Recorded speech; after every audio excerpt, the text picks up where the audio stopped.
इस वीडियो में हम लोग बात करने वाले हैं इलेक्ट्रो एनालिटिकल मेथड्स के बारे में।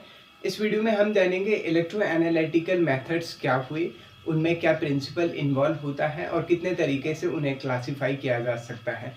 तो इलेक्ट्रो एनालिटिकल मेथड जैसे नाम ही से क्लियर है, इलेक्ट्रो एनालिटिकल मेथड दो टर्म से मिलकर बना हुआ है। पहला है इलेक्ट्रो, दूसरा है एनालिटिकल मेथड। इलेक्ट्रो से मतलब होता है इलेक्ट्रिसिटी से, एनालिटिकल मेथड आपके क्वालिटेटिव या क्वांटिटेटिव दोनों हो सकते हैं। तो जब आप किसी भी एनालिसिस का, क्वालिटेटिव या क्वांटिटेटिव एनालिसिस का ऐसा तरीका जिसमें इलेक्ट्रिसिटी इन्वॉल्व होती है, उनको हम इलेक्ट्रो एनालिटिकल मेथड कहते हैं। या एनालिसिस का ऐसा तरीका जो जिसके लिए इलेक्ट्रिसिटी कंपलसरी होती है, इलेक्ट्रिसिटी मस्ट होती है, उन मेथड को हम इलेक्ट्रो एनालिटिकल मेथड कहते हैं। या फिर इलेक्ट्रिसिटी की मदद से जो आप एनालिसिस कर पाते हैं उसे हम इलेक्ट्रो एनालिटिकल मेथड कहते हैं।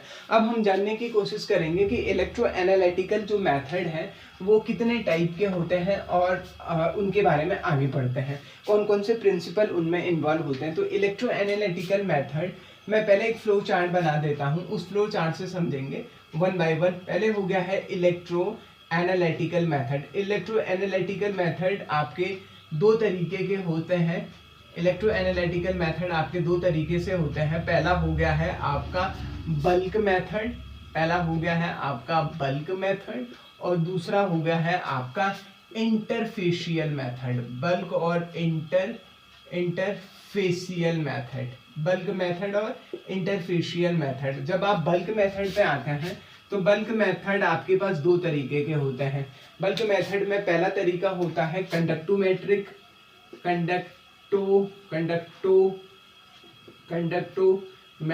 कंडक्टोमेट्री, और दूसरा होता है आपका कंडक्टोमेट्रिक टाइट्रेशन। दो तरीके से हम पढ़ते हैं बल्क मेथड को, कंडक्टोमेट्री और कंडक्टोमेट्रिक टाइट्रेशन। जब मैं इंटरफेशियल मेथड पे आता हूं तो इंटरफेशियल दो तरीके के होते हैं। एक होता है आपके पास स्टैटिक और दूसरा होता है आपके पास डायनेमिक।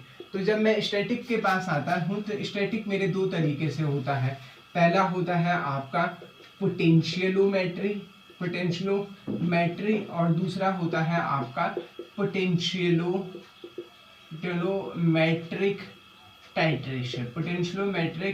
टाइट्रेशन। दूसरा होता है पोटेंशियोमेट्रिक टाइट्रेशन।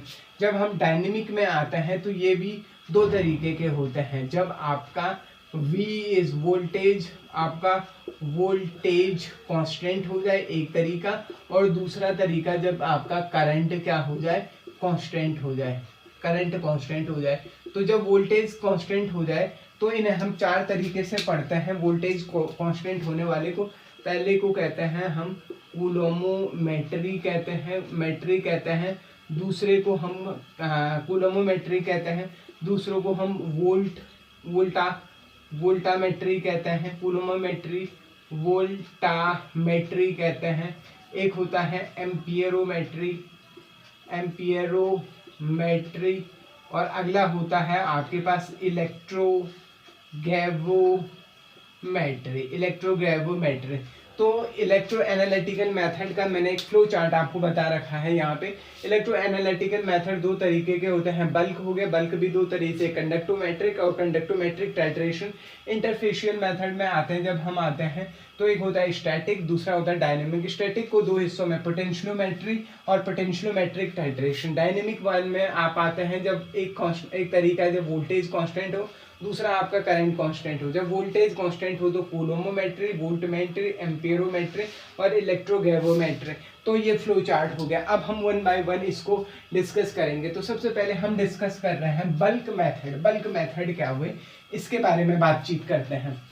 तो पहला हो गया है आपके पास बल्क मेथड।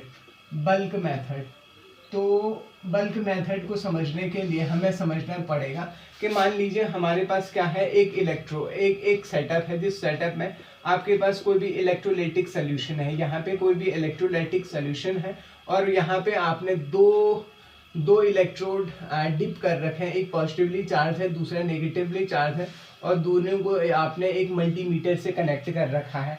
तो इस इलेक्ट्रोलाइटिक सोल्यूशन की आप क्या करते हैं, आप कंडक्टेंस निकालते हैं। क्या निकालते हैं? कंडक्टेंस निकालते हैं। और एक बार आपने कंडक्टेंस निकाल दी तो कंडक्टेंस, क्योंकि कंडक्टेंस डायरेक्टली प्रोपोर्शनल होती है आपकी कंसंट्रेशन के डायरेक्टली प्रोपोर्शनल होता है। तो आप अगर आपने इस इलेक्ट्रोलाइटिक सॉल्यूशन की कंडक्टेंस निकाल दी है तो आप उस अननोन सॉल्यूशन की कंसंट्रेशन को फाइंड आउट कर सकते हैं। इसमें इस तरीके के जो मेथड होते हैं उनको हम बल्क मेथड कहते हैं।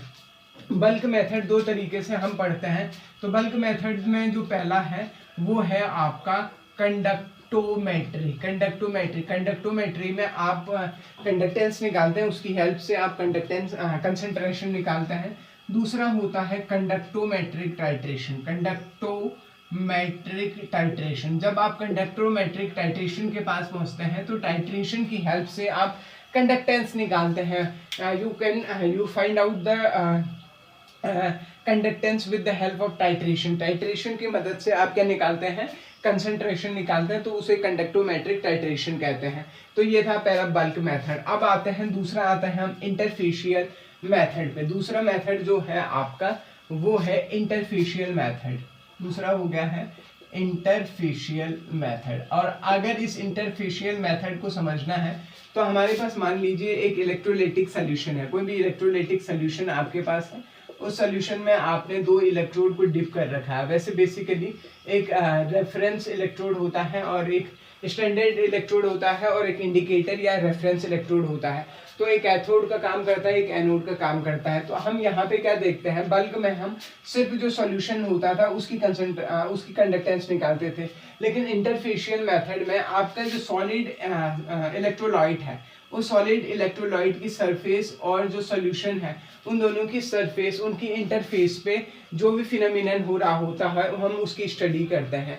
हमने क्या कहा कि आपने दो इलेक्ट्रोड आइदर कैथोड के पास भी आपका कैथोड की सरफेस पे भी हो सकता है और एनोड की सरफेस पे भी हो सकता है।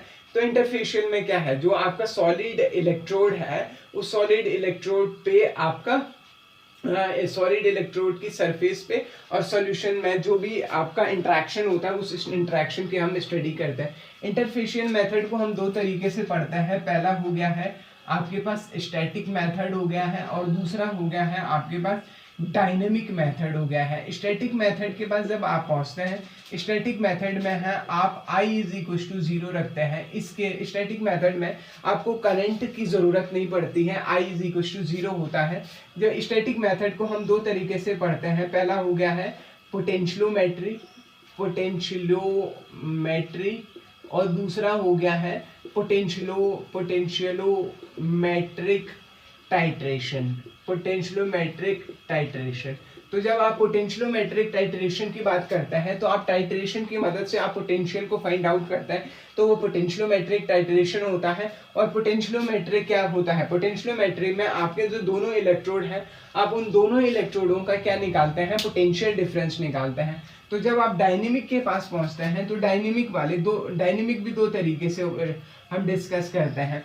जब आपका पहला हो गया है जब आपका वोल्टेज क्या हो, कांस्टेंट हो, और दूसरा हो गया है आपका करंट क्या हो जाए, कांस्टेंट हो जाए। तो जब वोल्टेज आपका कांस्टेंट हो जाए तो उस समय हम इसको हम वोल्टेज कांस्टेंट हो जाए तो हम इसको वोल्टेज कांस्टेंट वाले को हम चार तरीके से स्टडी करते हैं। पहला हो गया है कूलोमोमेट्री,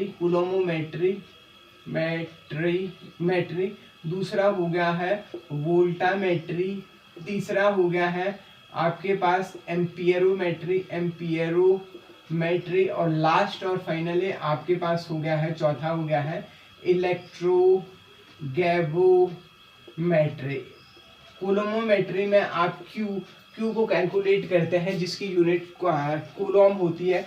वोल्टामेट्री में आप वोल्टेज को कैलकुलेट करते हैं और एम्पियर को कैलकुलेट करते हैं। एम्पियरोमेट्री में आप करंट को कैलकुलेट करते हैं। इलेक्ट्रोगैवोमेट्री में आप मास को कैलकुलेट करते हैं। क्या कैलकुलेट करते हैं, मास को कैलकुलेट करते हैं। तो ये सब है आपके इलेक्ट्रो एनालिटिकल मेथड्स।